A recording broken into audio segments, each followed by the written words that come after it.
If someone is listening to you right now for the very first time, what do you tell them if they're interested? What do you tell them they're going to come away with? Well, one of the things I want to say today is that there is hope, folks. I mean, I look at my life and I go, if I made it, anyone else could make it. And if Shane made it, he gives me a lot of hope, because sometimes I'm like, if he did it, if he can make it. That's Shane. Yeah, but in all seriousness, I think 3 important things I want to leave people with today is just you gotta decide, you gotta have a desire to take action in your life.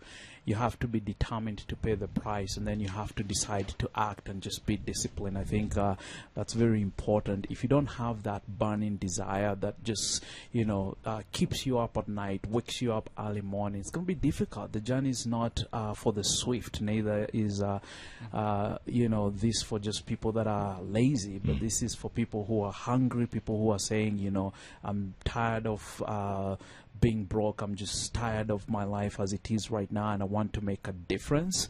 Then there is hope for you, and that's really the message we travel around the world telling people there is hope. I mean, we've done it, and we know it can be done. For someone like you who grew up poor in Las Vegas, how did you end up in places like Australia, Finland, and eventually Houston, Texas? Tell us, what's the story? Well, actually, I started following, and here's the funny thing. You don't really decide what you want to be in life. You discover what you are meant to be, right? So it's more of a discovery process. I remember at age 7, one time I was so broke. My family, my mom and dad used to fight over lack of money, and that's the language that I knew. There's no money, there's no money.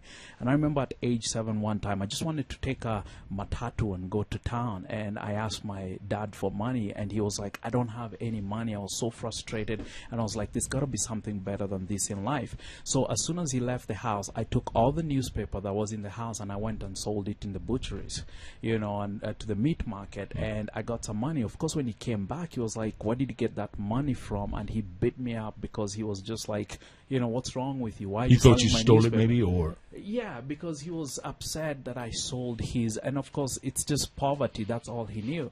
The reason I say that, there's a reason I say that, because that was the beginning of my journey as an entrepreneur. I found myself going to high school, and when I went to high school, I would take, Britannia cookies, and I'll be selling them in my dorm room while people are eating theirs. I'm selling mine. So what happened is, as soon as I finished school, I, started hustling around, and I started, pointing people where they could buy cell phones, get a little commission here and then, and I just landed myself one good deal, and I was out of the country. That was it. What was a good deal? I want to hear. Well, what happened? I used to hang out with a friend at a cell phone shop, and people thought that I was working there. Well, what happened one day is that cell phone shop was kind of going down, and they were shutting it down. I'm walking down the street. I meet a guy who owns a couple gas stations. He say, are you the guy from the cell phone shop? I'm like, yeah. He's like, you know what? I'm looking for about 50 cell phones. I'm like, you know what? Yeah, I can get those for you. And, don't worry. Just let's go to a coffee shop, and give me 60% down. When I deliver, you give me the rest. And that's what happened. I landed myself that deal. I went to a couple of chemists. I told them, give me a little space. I was 17 years of age at that time. Give me a little space. I'm going to pay you rent for your little booth, and I'm going to be selling cell phones. Bought a couple of dummies, put them there. People would come, they're like, I want that cell phone. I'm like, I just ran out of it, but if you give me money, I'm gonna go get that for you. And that's how I started my journey. Wow. Found myself one day with about 100,000 Kenya shillings. Started looking for a school. I mean, of course, my parents thought I was selling drugs, but because at that time I just moved out from the house. So left the country, and I went to Finland in search for better education. Found out education wasn't for me, so I moved down to Australia, started doing regular jobs, and story goes on. I end up in the United States. So once again, you don't need capital to start a business. What you need is an idea, and the idea for me was I would sell anything that was around me. It didn't matter. I mean, I would sell my food at school, my lunch, so I can get money to buy whatever I wanted. So, wow, what a story! Huh? His name is Kinuthia. Well, of course, from Las Vegas. Kinuthia. Umesikia your accent? Umesikia. Sorry, an idea. But I think it's because he hangs a lot with Shane. Shane is a Kiwi. Yeah, we are. Yeah. That's true. All Blacks fan. I'm a big All Blacks Are you fan. really? Yeah, I love the All Blacks. Oh man, they're a killer team, man. I'm telling Right? you, anytime, anytime. Yeah. Oh no. Una float.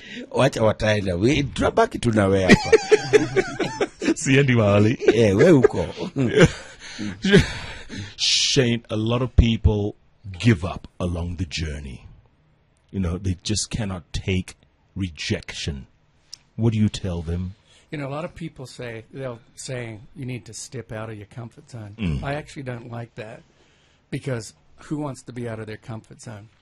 You have to get a mindset of expanding that comfort zone. So the things that are normally not so comfortable make you feel a little bit out of place. You have to make those familiar territory, and the only way to do that is to experience it. It's like speaking for the first time publicly. It's like going out and, like Charles said, I'm going to go and grab these newspapers and sound like he had never done anything like that before. He stepped out and gave it a shot. So quitting is not an option. If you want to be in business, like I said, it's a lifestyle. Do you need money? People say, well, I don't have money. You know, you guys are already successful. It must be easy for you. Heck no. I had money. I know what it feels like to have it and lose it. I know the embarrassment and the shame of what it is to have your friends go, I told you so. But if you listen to people that are negative, you'll just be, because misery loves company. No doubt. Right? No doubt. And so you just have to believe, have faith, get in there and rock it, make it happen. Yeah. Never quit. And despite all your achievements, Shane, you say your greatest achievement is being a dad. That is true. You've been reading. Well, Well, we wanted you to read that. oh, okay. Thank you very much. Thank you very much. Yep, my greatest achievement is being a dad. First and foremost, I'm a dad twice. At least that's how, I'm sure it's true. Single dad. Yeah. I'm a single dad. And being a single dad is not easy. Levi, who's behind me right here in the studio, from the time he was 8 years old, I was a single dad. There was no other choice in my mind to be in his life and to have him in mine, and it just worked out that way by the grace of God. You know, we've been together since he just graduated high school. Wow. And had his 18th birthday a week ago. Hey, congratulations, man. Happy birthday, Levi. And, you know, he's an A student. He's picked his college. He's got it all mapped out. I've finally got rid of him. Thought I was going to go fishing, and I have a 2-year-old, so that's going to take a back seat. I don't know how that happens. You can explain that to me. Jalas, you know how that happens, right? Yes. Yeah. Yeah, so family first. You got to, Right. I do it all for my kids. I backpacked Levi with me the whole way. He knows what it is to be an entrepreneur. The business, the Gold Guys, which is my most recent achievement in the last 9 years. You know, we started with a few dollars. I think my business partner and I accumulated about $40,000. And, you know, talked about having multi-million-dollar businesses a couple of times. You get down to scraping pennies together. At that level, 40 grand is scraping pennies. We turned that into 400 million within 4 years. We were in opposite of all the rest of the economies. When the economy was going to recession in America, we were ramping up to do something great. People looked at us like we were just lost our minds. Quite frankly, at night I was thinking we had just lost our last dime, not our mind. So, and it turned out. But poor Levi, he was strapped on my back, and he came right along for the ride. And so, yeah, I can definitely say, kids, your lifestyle, things that are going on in your life, you let them hold you back. They're just excuses. I don't care what it is. You can be successful in this life if you have tenacity. Did you ever want to give up at some point? Oh my gosh, many times. I mean, I've had to sell everything just to start from scratch again. You know, and you think when you're just selling that last thing, and everyone's telling you, hey, you should get a job. You know, that's how it is these days. Go get a corporate job. You're a smart guy. Keep rolling the dice. Wow. We're going to take a break. Come back. Are you going to stay with us, Shane, or you have to go? Yeah, is that okay? Absolutely. No rush. No rush here. Charles, I know people in Las Vegas want to give you a call. Are you married? No, I'm not. Oh, snap. And why does everyone ask him and not me? I'm going to be an old spinster the rest of You've come to the right place there, Shane. Is yeah. And we love you. Charles Kinuthia, Shane Maguire, and their other partner, Jeff Bologna. They have a talk at the Safari Park Hotel this coming Saturday. If you're an entrepreneur, if you have a dream, if you have a goal, you need to show up for that breakfast. 7 a.m. till noon. And I tell you, you're going to be inspired.